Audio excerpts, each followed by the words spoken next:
আমি পদ্মজা পর্ব ২ লিখেছেন ইলমা বেহেরোজ। বাড়িটা মোড়ল বাড়ি নামে পরিচিত। পদ্মজার দাদার নাম ছিল মিয়াফর মোড়ল। তিনি গ্রামের একজন সম্মানিত লোক ছিলেন। ৬ কাঠা জমির ওপর টিনের বিশাল বড় বাড়ি বানিয়েছিলেন ৪ ছেলের জন্য। দুই ছেলে ১৬ বছর আগে ১৯৭১ সালের যুদ্ধে নিহত হয়েছে। দুইজনই টগবগে যুবক ছিল, আর একজন ৮ বছর বয়সে কলেরা রোগে গত হলো। বাকি রইল মোরশেদ মোড়ল। বর্তমানে এই বাড়ি মোরশেদের অধীনে, যদিও তিনি থাকেন না সবসময়। পুরো বাড়ির চারপাশ জুড়ে গাছগাছালি, বাড়ির পিছনে নদী। রাত ৯টা বাজলে পরিবেশ নিশুতি রাতের রূপ ধারণ করে। রাতের এই নির্জন প্রান্তর ঝিঝি পোকার ডাকে ছেয়ে গেছে। ঝিঝি পোকার সাথে পদ্মজার ভাঙা কান্না মিলেমিশে ভৌতিক পরিবেশ সৃষ্টি করেছে। মনে হচ্ছে কোনো আত্মা তার ইহজীবনের না পাওয়া কোনো বস্তুর শোকে এমন মরা সুর ধরেছে। হেমলতা পদ্মজাকে টেনে পাশে বসান। পদ্মজা ডান হাতের উল্টা পাশ দিয়ে চোখের জল মুছে হেমলতাকে বলল, মামা সৌদিতে যাওয়ার আগের দিন আমাদের সবার দাওয়াত ছিল না নানার বাড়ি? খালামুনি, ভাই বোনেরা এসেছিল। সেদিন ঢাকা থেকে যাত্রার লোক আসছিল স্কুলে, মনে আছে আম্মা? আছে। উঠানে ধপ করে একটা আওয়াজ হয়। হেমলতা পদ্মজা কেঁপে উঠল।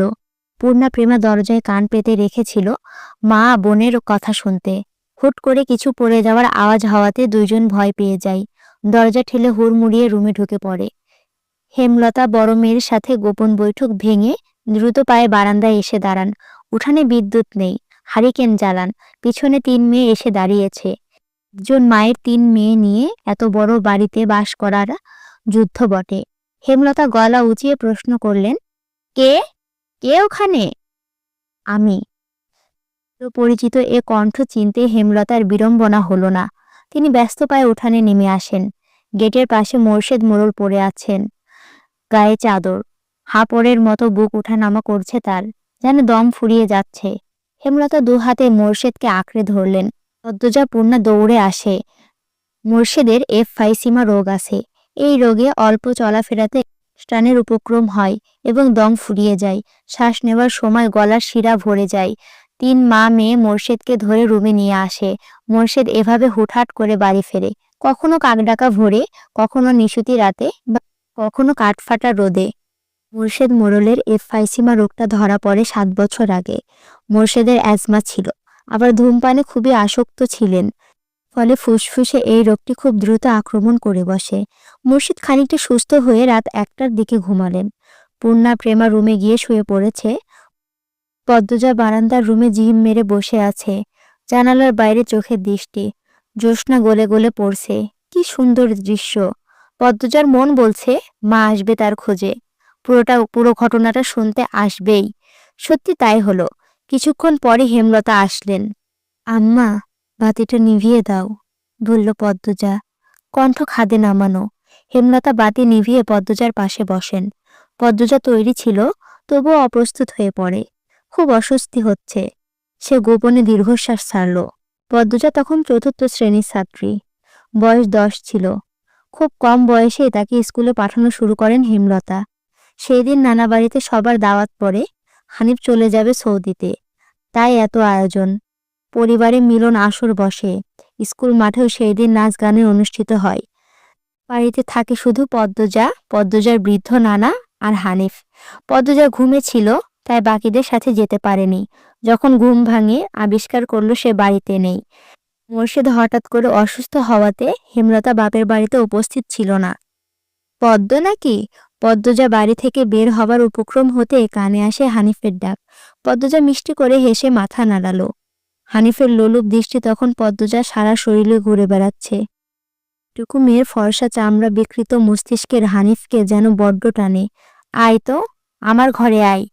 সহজ সরল শিশুসুলভ পদ্মজা মামার ডাকে সাড়া দিল। সে শুনেছে মামা ভাগ্নে যেখানে, আপদ নেই সেখানে। অথচ সেই দিন সে মামাকে ঘোর বিপদ হিসাবে জানল। পদ্মজা রুমে ঢুকতেই হানিফ দরজা লাগিয়ে দিল। পদ্মজা মন কেমন করে ওঠে হানিফ অদ্ভুত চাহনি আর দরজা লাগানো দেখে। হানিফ কুৎসিত অঙ্গভঙ্গি প্রদর্শন করতে থাকে। পদ্মজা দেখতে খুব খারাপ লাগছে, ভয় করছে। এইদিকে আয়, তোর লাগে গল্প করি। হানিফ বিছানায় বসে পদ্মজাকে কাছে ডাকে। পদ্মজা কাছে যেতে সংকোচ বোধ করে। পদ্মজার ডান হাত ধরে টেনে কোলে বসাই। তুই জানোস তুই যে সবার থেকে বেশি সুন্দর? হানিফের প্রশ্ন পদ্মজার কানে ঢোকেনি। সে মোচড়াতে থাকে হানিফের কোল থেকে নামার জন্য। আপত্তিকর স্পর্শগুলো পদ্মজার খুব খারাপ লাগছে। কাঁদতে ইচ্ছে হচ্ছে। মোচড়াস কেন রে সেরি? শান্তিমতো বয়া থাক। মামা মেলা থেকে সাজনের জিনিস কিনা দিমু। হানিফ শক্ত করে দুহাতে ধরে রেখেছে পদ্মজাকে। পদ্মজা কিছুতেই নামতে পারছে না। মামা, আমি চলে যাব, কাঁদো কাঁদো সরে পদ্মজা বলল। কই যাবি? মামার ধারে থাক, বলল হানিফ। হানিফের শক্তপোক্ত হাতের স্পর্শগুলো খুব অস্বস্তি দিচ্ছে না। স্পর্শকাতর জায়গাগুলো ব্যথায় বিষিয়ে উঠেছে। পদ্মজা কেঁদে ওঠে। ভেজা কণ্ঠে বলল, বাড়ি যাব আমি, ব্যথা পাচ্ছি মামা। হানিফ হাতের বাঁধন নরম করে আদুরে গলায় বলল, আচ্ছা, আর ব্যথা দিতাম না, কান্দিস না। পদ্মজা চট করে কোল থেকে নেমে পড়ে। হানিফকে তার আজরাইল মনে হচ্ছে। মায়ের কাছে আজরাইলের অনেক গল্প শুনেছে। আজরাইল যখন জার্নিতে আসবে তখন শরীরে খুব কষ্ট অনুভব হবে। এই মুহূর্তে যেন ঠিক তেমনই অনুভব হলো। তাহলে তার হানিফ মামাই আজরাইল? পদ্মজা দরজা খুলতে পারবে না, তাই হানিফকে ভীত কণ্ঠে অনুরোধ করল, মামা, দরজা খুলে দাও। কেন, আমি তোরে যাইতে কইছি? হানিফের কর্কশ কণ্ঠের ধমকে পদ্মজা ভয়ে কেঁপে উঠল। তার চোখ বেয়ে জল পড়তে থাকে। হানিফ পদ্মজাকে জোর করে কোলে তুলে নেয়। পদ্মজা কাঁদছে, তার খুব ভয় লাগছে। বারবার বলছে, মামা, আমি বাড়ি যাব। হানিফ তাতে বিন্দুমাত্র ভ্রূক্ষেপ নেই। বাড়িতে কেউ নেই। বৃদ্ধ সৎ বাবা কানে শুনে না।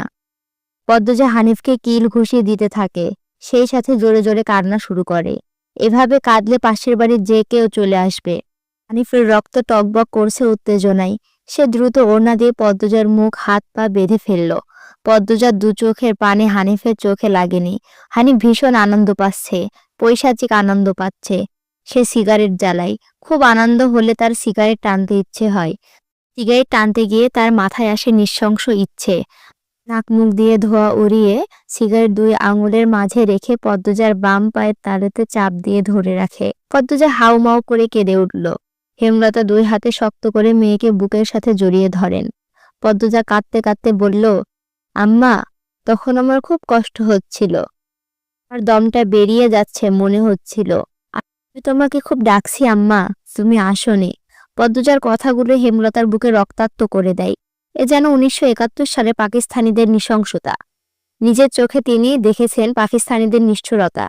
হানিফ আর তার দেখা অত্যাচারী পাকিস্তানিদের মধ্যে কোনো তফাৎ নেই। হেমলতা নির্বাক, বাকরুদ্ধ। শুধু অনুভব হচ্ছে তার বুকে পড়ে আদরের পদ্মজা হাউমাউ করে কাঁদছে। সর্বাঙ্গ যেন কাঁপছে। হানিফকে ক্ষতবিক্ষত করে দিতে হাত নিষ্পিস করছে। সেদিন একটুর জন্য পদ্মজা ধর্ষণ হয়নি। বাড়িতে সবাই ফিরে এসেছিল। পদ্মজা পোড়া স্থানে যন্ত্রণা সহ্য করতে না পেরে অচেতন হয়। বাকিটুকু আর পদ্মজাকে বলতে হয়নি। হেমলতা জানেন। পদ্মজার গা কাঁপিয়ে জ্বর আসে। 21 দিন বিছানায় ছিল। ততদিনে হানিফ দেশ ছেড়ে চলে যায়। পদ্মজা ভয়ে লজ্জায় ঘটনাটি কাউকে বলেনি। পায়ের পোড়া দাগ দেখে যখন হেমলতা প্রশ্ন করেছিল, পা এমনভাবে পুড়ল কি করে, পদ্মজা সহজভাবে জবাব দিয়েছিল, চুলার কাছে গিয়েছিলাম, চুলার লাকড়ির আগায় পা লেগেছিল। কথাটা পদ্মজা সাজিয়ে রেখেছিল, সাথে সাথে অনেক যুক্তি। তাই মিথ্যা বলতে একটিও কাঁপেনি। পুরো ঘটনাটা পদ্মজার বুকে তাজা হয়ে আসে। এই 6 বছরে লুকিয়ে কতবার কেঁদেছে সে। সবসময় চুপ করে কোথাও বসে থেকেছে। হেমলতা মেয়ের নিশ্চুপতা দেখে মাথা ঘামাননি, কারণ পদ্মজা ছোট থেকে চুপচাপ ছিল। কিন্তু আজ হেমলতার খুব আফসোস হচ্ছে। নিজেকে অপরাধী মনে হচ্ছে। তিনি ভেবেছিলেন তার 3টা মেয়ে তার কাছে খোলা বইয়ের মতো, চাইলেই পড়া যায়। বিশেষ করে পদ্মজাকে বাড়ির পিছনের নদীর বুক দিয়ে তরতর করে বয়ে যাওয়া স্বচ্ছ টলটলে পানির মতো মনে হতো, যার জীবনে অসচ্ছলতা বলতে কিছুই নেই। সবই সাদামাটা, সহজ সরল। অথচ পদ্মজার জীবনে কত বড় দাগ জ্বলছে, কত বড় দুর্ঘটনা লুকিয়েছিল। মেয়েরা কথা লুকিয়ে রাখা সীমাহীন ক্ষমতা নিয়ে জন্মায়, কথাটা তিনি নিজের মেয়েদের ক্ষেত্রে মাথায় আসেনি। পদ্মজা শান্ত হলে হেমলতা বলেন, পাটা দেখি। পা বিছানায় তুলল। হেমলতা পদ্মজার পা কোলে নিয়ে পোড়া দাগটা দেখেন মনোযোগ দিয়ে। রক্ত টকবক করে ওঠে। রন্ধে রন্ধে হিংস্রতা যেন লুটোপুটি খাচ্ছে। এই পোড়া দাগ হানিফের রক্ত দিয়ে মুছব। কথাটি কত সহজে বলছেন হেমলতা, তবুও পদ্মজা কেঁপে উঠল। কি যেন ছিল কথাটিতে। শরীরের পশম দাঁড়িয়ে পড়ে। হেমলতা বারান্দার রুম ছেড়ে বড় ঘরে ঢুকেন। মিনিট কয়েক পর রামদা ছুরি হাতে নিয়ে উঠানে যান। উঠানের একপাশে শক্ত পাথর আছে। ছুরিটা পাথর ঘষতে থাকলেন সাবধানে। ঘষতে ঘষতে পাথর গরম হয়ে আগুনের স্ফুলিঙ্গ দেখা দেয়, মানে ধার হয়ে গেছে। পদ্মজা বারান্দা থেকে দেখছে।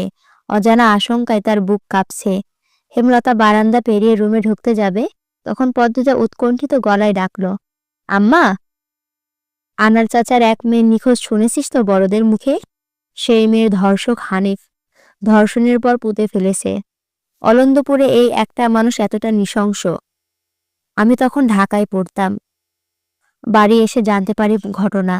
আম্মার অনুরোধ আর কান্নায় আমি সেই দিন মুখ খুলিনি। এত বড় পাপ চেপে যাই। সেই শাস্তি আমি ধীরে ধীরে পাচ্ছিলাম, আজ পুরোপুরি পেয়ে গেলাম। আমার পাপের শাস্তি শেষ হয়েছে। হেমলতা কথা শেষ করে জায়গা ত্যাগ করলেন। কি ধারালো প্রতিটি বাক্য! হেমলতা মুখ দিয়ে যেন আগুনের স্ফুলিঙ্গ বের হচ্ছে। পদ্মজা মস্তিষ্ক শূন্য হয়ে পড়ে।